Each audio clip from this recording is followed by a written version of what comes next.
Sound knowledge should be, used for the good. Sa school, pag wala kang sound knowledge sa mga subjects mo, English, Mathematics, Filipino, Science, ano po bang favorite yung subject? Recess. Ako rin po, recess din. Math, ang ayokong subject, math. Kahit na, sabi nila easiest subject daw. Kung walang math sa school, baka mas masaya pa ako. Hindi, joke lang. So, sa school, hindi ka papasa pagka wala kang sound knowledge of your course. Engineering, doctor, di ba? Sa seminary, kahit na seminary pa yan, you still need to have sound knowledge. Any course na pinili mong tahakin. Ganun din sa career, pagkatapos ka na sa school. Pagka hindi mo alam on, yung why you're doing this, why or how you're supposed to do it, and what are the tools available for you to do your job efficiently, hindi magiging maganda yung kahihinatnan. Imagine kung merong isang doktor na hindi alam gumamot ng simpleng lagnat. Diba? Imagine kung merong isang engineer na hindi alam yung 1 plus 1. Diba? Sound knowledge is very important even in your profession. Imagine ang isang pastor na hindi marunong mag-sermon. Na pagka-pagsisermonin, tuturo yung iba. Ganon, di ba? Imagine, that's very disastrous. We need to have sound knowledge even in our spiritual life. So, hindi lang siya sa career, hindi lang siya sa school, hindi lang siya sa marriage, sa family.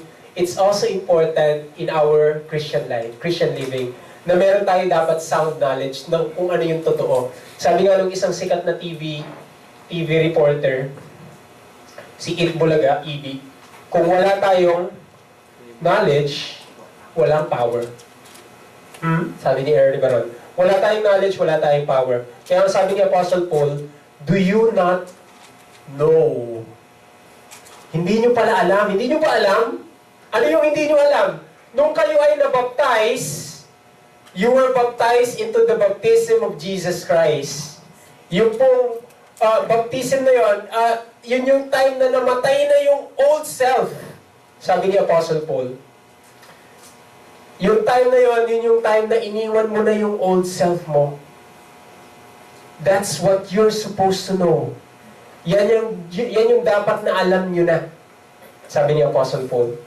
I'm sure narinig nyo na, some point in time in the past, yung phrase na wala din kakaibaw. So, tama ba yung spelling? Correct ba siya? So, I'm sure narinig nyo na to, siguro from a friend, from family member, hindi mo pala alam, merong bagong chismis. Hindi mo pala narinig. Di ba nakakahiya minsan pag narinig mo siya? Parang, alam na nilang lahat, di ko pa alam, parang gano'n. Chismis lang pala. So, pagka tinanong ka nito, sometimes it's very embarrassing na hindi mo alam yung sinasabi ng isang tao. Na parang ikaw lang yung left out. Ikaw lang yung hindi privy dun sa information. May sasabihin niya si Pastor. Ay, nakala ko.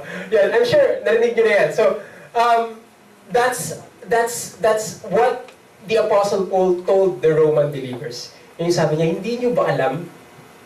Dapat alam nyo to. Dapat alam nyo to, sabi niya. Kailangan nating i-note, this is very important, knowledge in itself is not a virtue. Hindi po siya complete in itself. Knowledge needs to be coupled with something else. Ang sabi dyan sa James chapter 4 verse 17, yun daw, knowledge or yung taong alam yung mabuti, the person who knows yung mabuting bagay tapos hindi niya ginawa, that's also sin in him. Sabi dyan sa chapter 4, verse 17. So, kahit na alam mo yung tama, hindi mo naman ginawa, wala rin katuturan. Walang saysay, wa-effect. Ganun siya. So, knowledge here is present. Alam mo yung tama, pero wala kang gawa. So, wala rin siya. Okay? Sabi dun sa 1 Corinthians chapter 8, love daw without, or knowledge without love is basically useless. So, present din ang love. Present ang knowledge. Meron kang knowledge, alam mo yung tama, alam mo yung totoo, pero walang love. Sabi ni Apostle Paul, useless din siya. Kasi knowledge needs to be coupled with love. Tapos kay James pa, knowledge needs to be coupled with doing. Yun din yung support nun sa Hebrews. Kasi knowledge daw, pag walang obedience, it's also disastrous. So knowledge needs to be coupled also with obedience ng pagsunod. So knowledge in itself is not a virtue, but lack of knowledge is more dangerous. Yung wala kang alam, hindi mo alam ang totoo, mas delikado pa yan. Kesa sa meron kang knowledge, tas walang love, meron kang knowledge, walang obedience. Kung wala kang knowledge, mas mahirap siya. Sabi dito, Israel rejected Christ because they had zeal, pero wala silang knowledge. So they have knowledge of the scripture, pero parang perverted. Hindi nila nakuha from the scriptures that they studied for so long, na ito na pala yung Kristo na darating. Even the Lord, nag-complain siya against Israel, my people are destroyed for lack of knowledge. Sabi sa record ni Prophet Hosea. Sabi naman ni Prophet Isaiah, Israel does not know, my people do not understand. So mas delikado pala yung tayo'y walang alam. Yung tayo'y hindi nakaalam dun sa totoo. Sabi ng isang novel writer, sabi niya, gusto mo ng formula for disaster? Ito yun. Good intentions plus bad information. Good intentions, ang ganda pakinggan, maganda yung intention niya, pero mali naman yung information niya. Anong kahihitat nun? Disaster daw. Disaster. Parang halimbawa, kung yung kapatid mo, yung sister mo, nilalagnat, gusto mo siyang maging magaling, or maging mabuti na yung health, pinainom mo ng muriatic acid dahil narinig mo sa kapitbahay, maganda raw siya sa lagnat. So, mali yung information mo. Muriatic acid yung pinainom mo sa kapatid mo. Pero maganda yung intention mo. Pero it still leads to disaster. Kasi yung information ay mali. So, that's what the point is. And we believe that spiritual growth is based on knowledge of the truth and sound doctrine. Kaya importante po yung nag-aaral tayo ng Bible. Kaya napakaganda nga ng discussion kahapon kasi it leads us to revisit. If that's what we can achieve from yesterday's discussion, then it's a good thing. Kung meron magsasabi dito, kung meron tatayo ngayon, Jesus Christ is not God, tapos meron siya magandang pruweba, pag-aralan natin, di ba? Kung meron tatayo ngayon, sasabihin niya, God is only one person, meron akong proof. Di ba? If it causes you to revisit what you have known for so long, and meron siya magandang proof na pwede mong i-scrutinize, pag-aralang mabuti, gawin natin, di ba? Kasi, knowledge of the truth and sound doctrine is important in spiritual growth.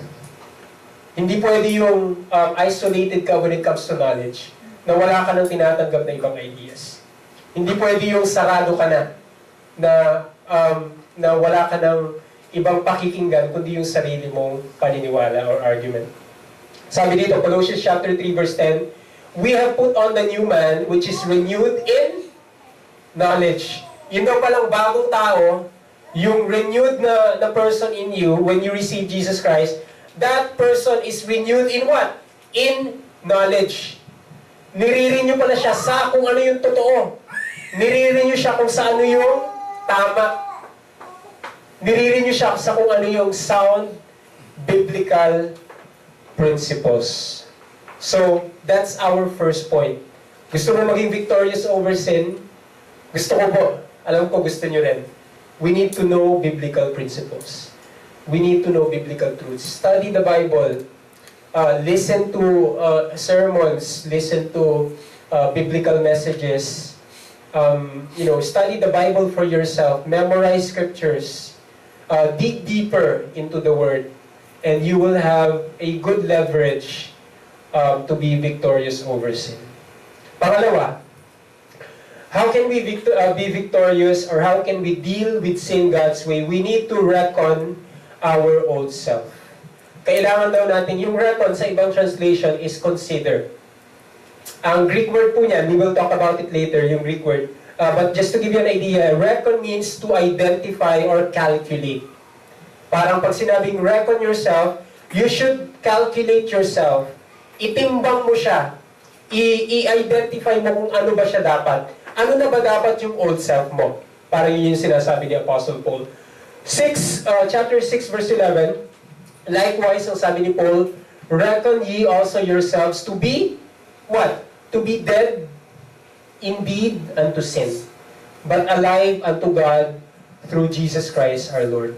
Ano sinasabi niya? I-reckon daw natin, consider ourselves what? Dead indeed unto sin. Patay na sa kasalanan. But alive unto God. Maganda po yung point ni Pastor Henry this morning sa kanyang preaching. Hindi naman ito yung topic niya. Pero the use of but or yung contrast sa mga Bible passages, it's giving us the other side of the coin. Na ito yung hindi dapat, ito yung dapat. Ganun siya. So, ano ba yung hindi dapat? Yung i-consider mo na hindi ka pa dead unto sin. Ano naman yung dapat? You should consider that you are alive unto God. Nabuhay ka na sa God and you are already dead unto sin. Si Apostle Paul po may sabi niyan. Let's look at the word reckon. Ang reckon po, galing siya sa Greek word na logizomai. Ang ibig sabihin niyan, to take an inventory, literal meaning niya, to estimate, parang 100,999 square root of 3, and estimate mo siya, identify mo kung ano yung total. So this word, logizomai, implies calculation or identifying the value of something. So pag sinabi ni Apostle Paul, reckon yourselves, ano ba yung value ng self mo?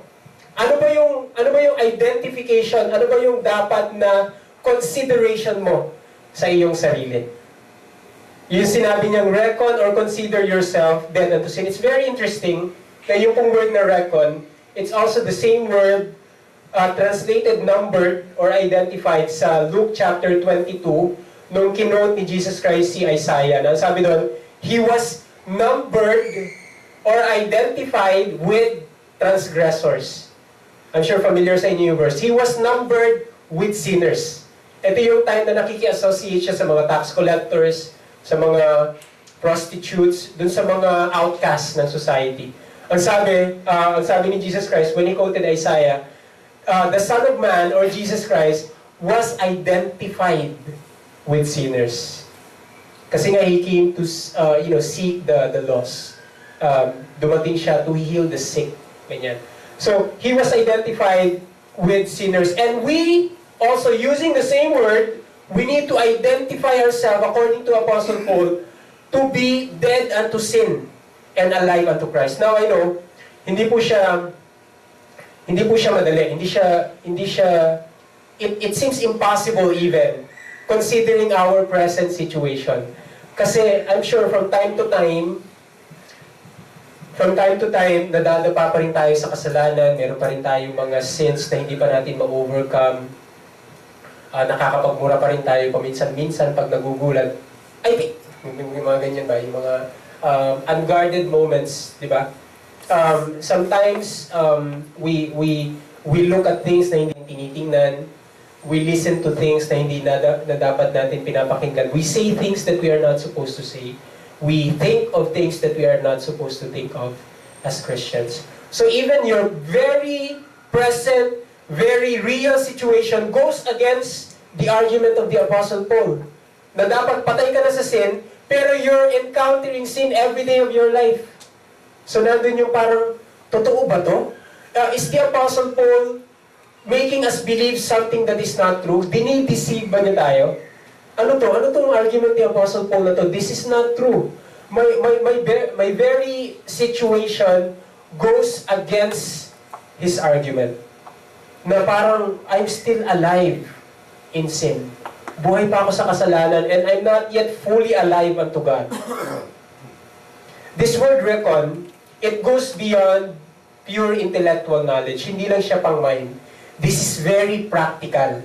Na ang sinasabi ni Apostle Paul, your being dead unto sin should be visible in what you are doing. Your being alive unto God should be seen in your practical life. So, tumatalon siya from just intellectual knowledge sa utak lang, knowing, to a very practical aspect.